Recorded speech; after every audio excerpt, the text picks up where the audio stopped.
There was an era in Hollywood when toughness wasn't a role, it was survival. These men didn't learn strength from scripts or stunt doubles. They earned it in war zones, prison yards, and on the unforgiving streets long before the cameras found them. Every scar, every stare, every calm moment of silence came from something real. This isn't about fame or swagger. It's about the kind of toughness you can't fake, the kind that's lived, bled, and earned the hard way. Robert Mitchum, the drifter who didn't need to pretend. Robert Mitchum never learned toughness from a script.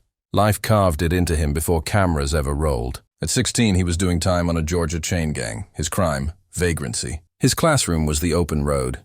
His lessons were hunger and survival. He slept under boxcars, fought off thieves and drifters, and boxed under fake names for a sandwich and a few coins. That half-lidded stare Hollywood later called cool was, in truth, exhaustion mixed with defiance. Mitchum didn't perform rebellion. He was rebellion personified. When he finally drifted into Hollywood, nothing about it impressed him. He'd already seen the world's ugly side. Broken men, broken laws, broken bones. The movie lights were just another kind of fire to stand near. When a director shouted action, Mitchum didn't act. He simply existed in front of the lens. His scarred face wasn't makeup. His quiet menace wasn't studied. It was the byproduct of nights spent running from the law and mornings waking up not sure if he was still free. Even his 1948 marijuana arrest, which would have ended most careers, only made him more dangerous, more magnetic. He did his 60 days in jail, walked out, and went straight back to work. No apologies, no explanations. When asked about his method, Mitchum famously replied, "I have two acting styles, with and without a horse." That deadpan summed him up perfectly. Unshaken, unimpressed, unbreakable. To stand near him was to sense a man who had already fought all his fights and lived to smirk about it. Charles Bronson, the miner who forged himself in darkness. Before Charles, Bronson was the silent avenger with a gun in Death Wish. He was a boy buried alive in the Pennsylvania coal mines. One of 15 children, too poor to dream, too proud to complain.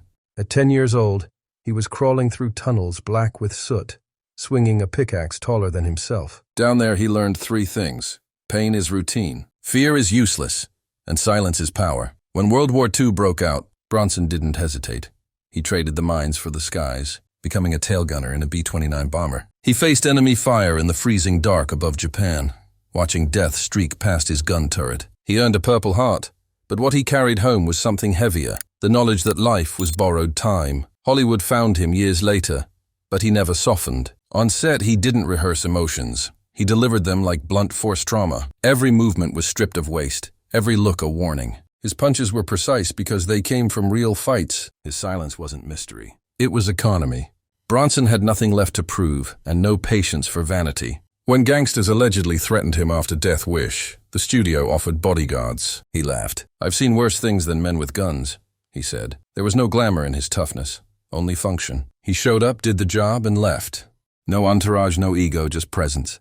Directors learned quickly. Bronson didn't play strong. He was strength-made flesh, carved from coal, tempered by war, and cooled into stone. John Wayne, the man who outlived his own pain. John Wayne's legend wasn't built on swagger. It was built on endurance. Long before he became Hollywood's cowboy king, he was just Marion Morrison, a Depression-era kid hauling furniture and setting up movie props to pay his tuition. He earned his way into college not by luck, but by muscle. A football scholarship at USC, powered by sheer physical grit. When he finally broke into acting, Wayne carried that same workman's mentality. He didn't just play the hero.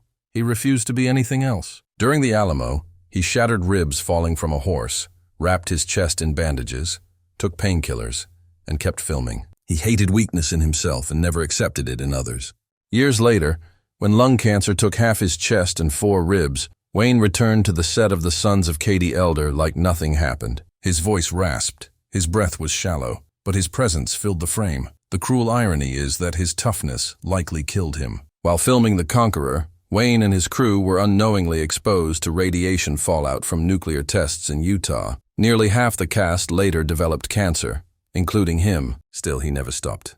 When a director offered a stunt double, Wayne glared and said, "Either I do it myself, or you find another man." That line could have been from one of his movies, except it wasn't. It was real, even his fiercest critics. Like Kirk Douglas admitted, you can disagree with his politics all day, but don't ever question his courage. Wayne wasn't acting when he looked invincible. He was acting despite being broken. His brand of toughness wasn't loud or showy. It was quiet, stubborn endurance. The kind that doesn't fade when the camera stops rolling. It just keeps walking toward the next fight. James Cagney, the street kid who redefined rage. Before he was Hollywood's fast-talking gangster, James Cagney was a scrappy Irish kid from the roughest blocks of New York City. He grew up dodging fists long before he threw them on camera. His father was a violent alcoholic, and by the age of 10, Cagney was already fighting in alleys and working odd jobs just to feed his family. Poverty taught him agility, both of body and of mind. That lightning speed that coiled energy audiences loved? It came from years of survival. He didn't study acting. He lived it. Every punch in The Public Enemy came from muscle memory. Every sneer, every explosion of fury was a release from a past that never left him. When directors asked for anger, Cagney didn't have to reach for it. He just stopped pretending he wasn't furious anymore. Off-screen, he was just as uncompromising. He walked off sets when producers tried to underpay him. He took on the studio system and won. He was one of the first actors to demand fair contracts and proper working conditions in an era when studios treated stars like property. While others feared being blacklisted, Cagney stood his ground and never bowed. And yet, the real Cagney was paradoxical, fierce but gentle, volatile but loyal. He raised horses, painted quietly in his garden, and stayed married to the same woman for over 6 decades. Beneath the fists and fury was a man who'd fought every battle life threw at him, and somehow kept his humanity intact. In a town full of actors pretending to be tough, Cagney didn't pretend at all. He was New York grit, wrapped in charm and lightning.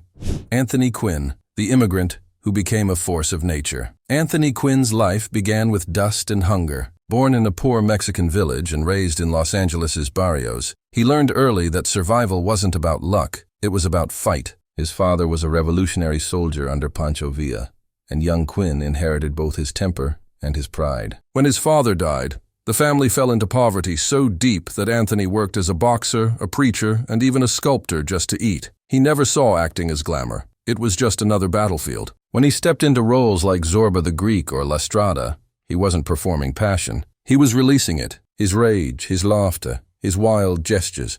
They weren't crafted, they were remembered. He channeled the chaos of his past into art that felt too real for Hollywood to control. Quinn once said, "I never learned to act. I learned to survive. And they call it acting." And it's true.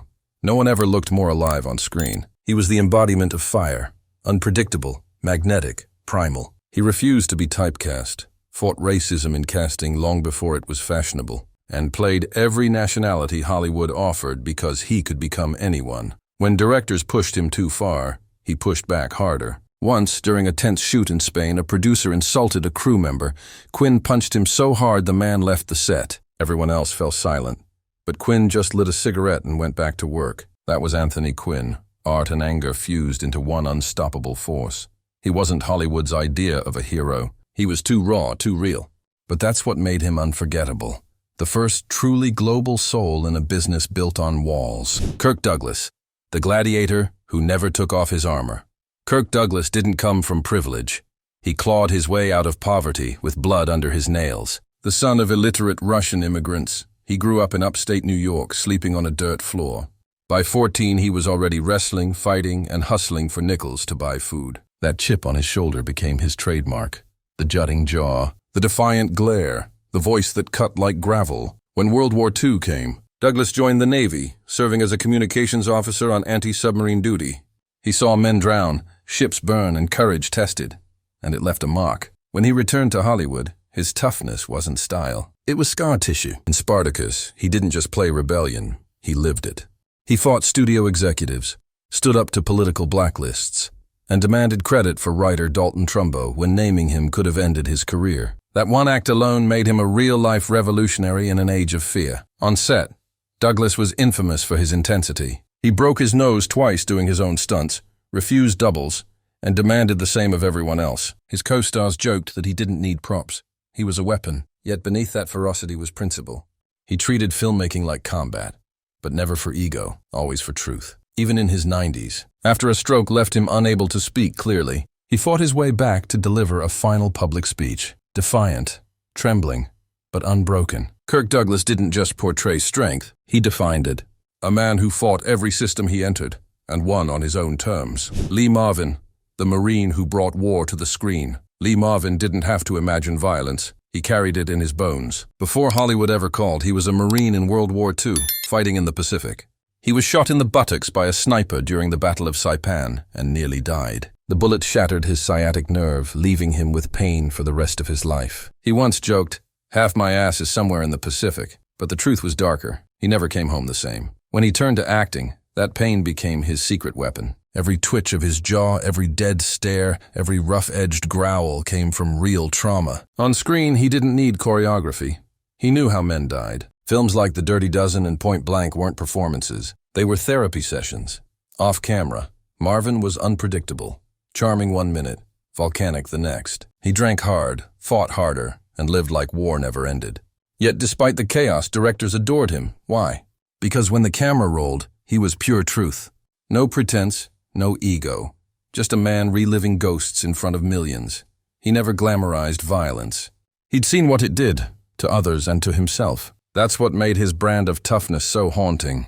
You didn't admire Lee Marvin's characters. You believed them. They carried the fatigue of real soldiers, the eyes of real killers, and the silence of survivors. Lee Marvin was Hollywood's most authentic warrior, one who never left the battlefield, even when the war was over. Steve McQueen, the rebel who refused to obey. Steve McQueen was born to chaos and raised by the streets. His father abandoned him before birth. His mother was an alcoholic who left him in reform schools and on farms where he was beaten by stepfathers. He joined gangs, stole cars, and drifted through life until the Marines took him in, not out of patriotism, but to escape prison. There he learned two things, discipline and defiance. That contradiction became his essence. McQueen lived by his own code, never trusting authority, never needing approval.